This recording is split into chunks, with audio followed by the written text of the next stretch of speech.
तो जो है भक्ति और जीव जो है गर्भ में भी नरक का वास झेलता है। भागवत में ऐसा कथाएं आती हैं, अभी आगे हम आपको बताने का प्रयास करेंगे। महारानी उत्तरा को जब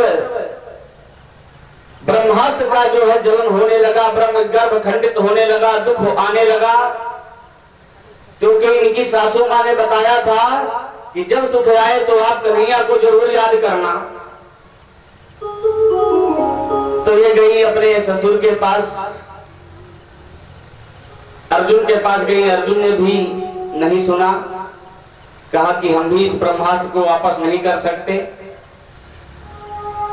दुखी होकर के चारों तरफ गई, लेकिन जब कोई नहीं आया तब ये कन्हैया के निकट गई और कहने लगी, प्रभु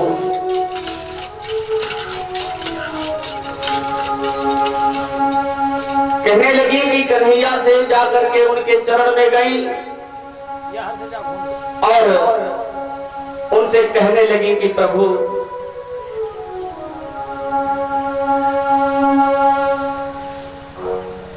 कहा कि ये पुत्र और पति जितने भी हैं सब स्वार्थ के संघाती हैं, कोई हमारा मदद नहीं कर रहा, इसलिए हे कन्हैया अब तुम ही मेरी रक्षा करो। और जा करके कहने लगी प्रभु से कि प्रभु अरे मेरा कोई ना,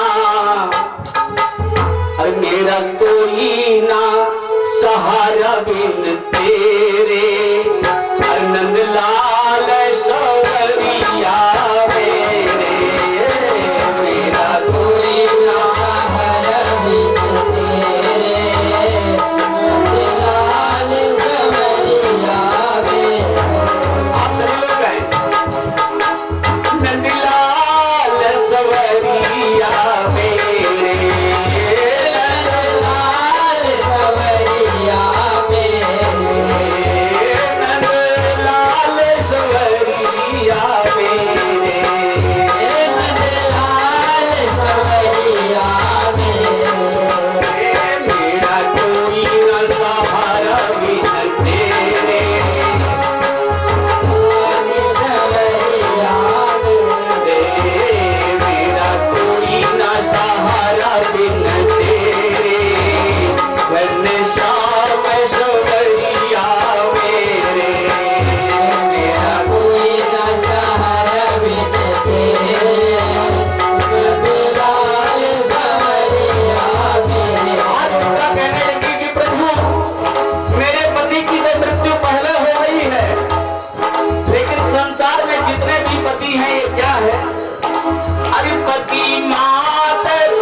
होती हैं। आप लोग जानते हैं कि द्रौपदी को भी घमंड था कि मेरे इतने 5 पति हैं, मेरे 7 इतने लड़के हैं, हमारे इतना धन है। तो कन्हैया नहीं आते हैं। जब दोनों हाथ ऊपर खड़ा करो, कन्हैया को बुलाना है, भाव से कहिए प्रभु मेरा कोई ना सहारा बिन तेरे, मेरा कोई ना सहारा बिन तेरे, नंदलाल सवरिया मेरे,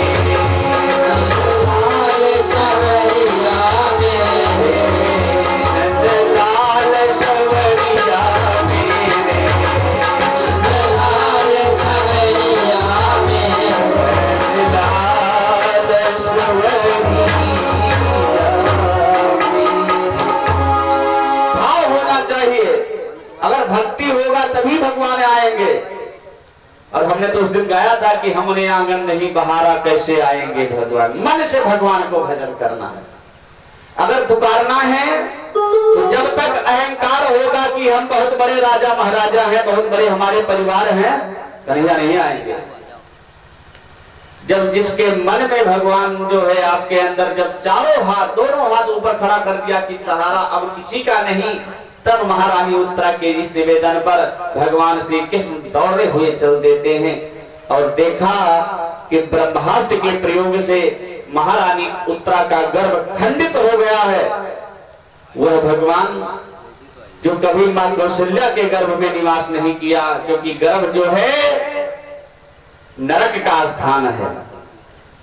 वह कन्हैया जो मां देवकी के गर्भ में नहीं गए, लेकिन अपने भक्त के कारण, अपने जो है अपने भक्त के अधीन होने के कारण हमारे प्रभु श्री कृष्ण ने तुरंत चक्र सुदर्शन का पहरा लगाया और अपने ही शरीर के अंश से इस जो है महारानी उत्तरा के गर्भ में प्रवेश कर जाते हैं। बोले वृंदावन बिहारी लाल की जय। प्रवेश कर गए। महाराज परीक्षित का अवतार भी भगवान श्री कृष्ण के ही अंश का अवतार है। हमने कथा में बताया था कि कथा का ये प्रभाव होता है, भैया जान लीजिए कि जिस समय माताएं गर्भवती होती हैं, यदि गर्भा अवस्था के दौरान भगवान की कथा को सुनेंगी, भगवान की चर्चा को सुनेंगी, जो पुत्र पैदा होगा वह धर्मी पुत्र पैदा होगा, जो धर्म का पालन करेगा, भगवान का भक्त होगा। और जैसे अगर माँ के गर्भ में बच्चा आया और वो मोबाइल चलाना शुरू कर दी, तो समझ लीजिए कि जो लड़का पैदा होगा वो जो है बहुत बड़ा हीरो और खलनायक पैदा होगा। इसका प्रमाण भी है शास्त्रों में कि जो है आगे कथा आएगी, आपका लोगों ने सुना भी होगा अपने जी उसमें कि हिरण्यकश्यप राक्षस है। हिरण्यकश्यप राक्षस है और राक्षस के घर में भी महारानी कुद्रू भी राक्षसनी है। लेकिन जिस समय बच्चा गर्भ में था तो महारानी कुद्रू को हिरण्यकश्यप राक्षस होते हुए भी अपने पत्नी को देव ऋषि नारद जी के दरबार में भेज दिया था। और वहां पर राम की कथा होती थी, राम चर्चा होती थी, इसीलिए जो बालक पैदा हुआ वो राम भक्त हुआ, कृष्ण भक्त पैदा हुआ है राक्षस के घर में। इसलिए अगर आप चाहते हैं कि हमारा बच्चा जो है भगवान का भक्त हो, तो माताओं को तो विशेष कर ये निवेदन है कि जिस समय बच्ची गर्भ होती हो, जिस समय बच्चा गर्भ में हो, आप भगवान की चिंतन करें, भगवान की कथा को श्रवण करें, तो बालक आपका संस्कार से युक्त होगा। लेकिन लोग कहते हैं ना, देखिए बालक का जन्म होता है, आगे हम कथा में भी आपको बताएंगे। बालक जब है जीव गर्भ में होता है ना, और जब जीव गर्भ में होता है तो ये जीवात्मा बहुत परेशान होता है, अनेक प्रकार के दुख को भोगता है, ऊपर जाता है। कपिल भगवान ने कपिल गीता में उपदेश भी दिया है कि जब जीवात्मा ऊपर की तरफ जाता है तो माता के द्वारा खाए हुए मिट्टी आदि के जो है डकार सहता है, क्योंकि माताएं खपड़ा पहले खाती थी, अब तो नहीं पाती होंगी, है ही नहीं है। पहले ऐसा खाती थी है, तो ऊपर का डकार, नीचे मलमूत्र का दुर्गंध सहता है, तब भगवान से प्रभु से कहता है नाथ, अरे मंगल भवन मंगल हारी, मंगल भवन मंगल हारी, प्रभु सुदशरथ आदरि बिहारी, सुदशरथ आदर बिहारी। कबीर गीता में लिखा गया कि जीवात्मा कहता है कन्हैया भगवान से कि प्रभु हम कहां से आए हैं कि जहां पर अमंगल ही नहीं है वहां मंगल ही मंगल है, सभी लोग सुखी है, लेकिन ये कहां फंसा कि हो अमंगल में आ गए हैं ना। ऊपर जाते हैं तो दुख, नीचे भागते हैं तो दुख। तो भगवान ने कहा कि तुमको ना जाने कितने बार हमने बाहर कर दिया था कि जाओ, तुम्हें मनुष्य शरीर भी तुमको दिया था, ना जाने कितने बार तुम्हें मैंने बाहर भेजा था कि जाओ भगवान का भजन करो और मुक्ति करके चले जाओ, लेकिन तुम बाहर फंस गए माया में, तो अब हम क्या करें।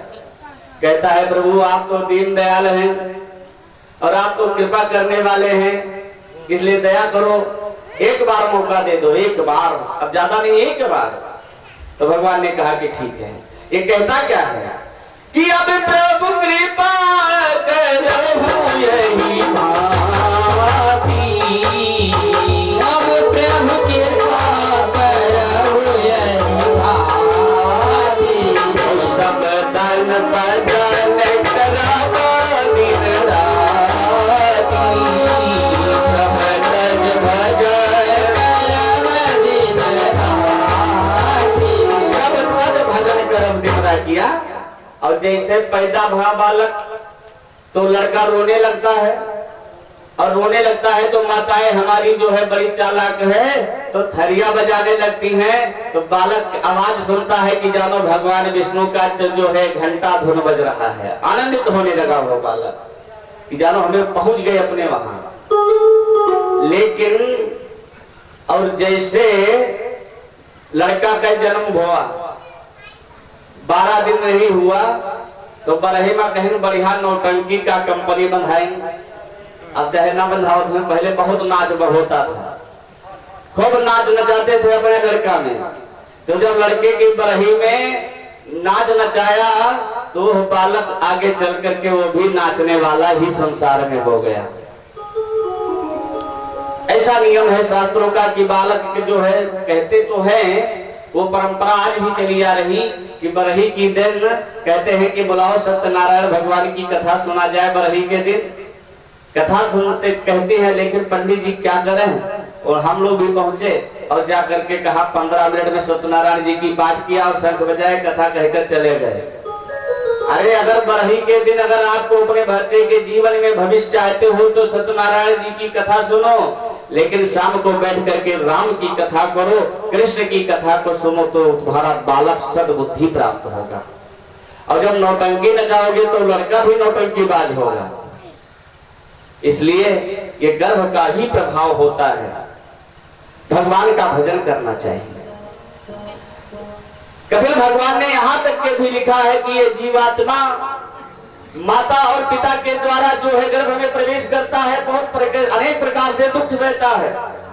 ये बालक थोड़ा बड़ा होता है जब, तो माताएं आजकल के जमाने में जॉनसन आदि अनेक प्रकार के जो है तेल आ गए हैं बाजार में, नहीं तो पहले की जमाना में सरसों का तेल लगाती थी बच्चों को।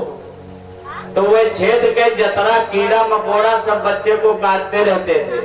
तो जब कीड़े मकोड़े काटने लगते थे तब जो है लड़का रोने लगता है।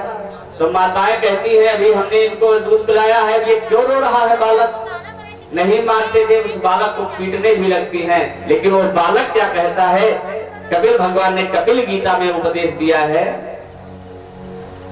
कि निर्मल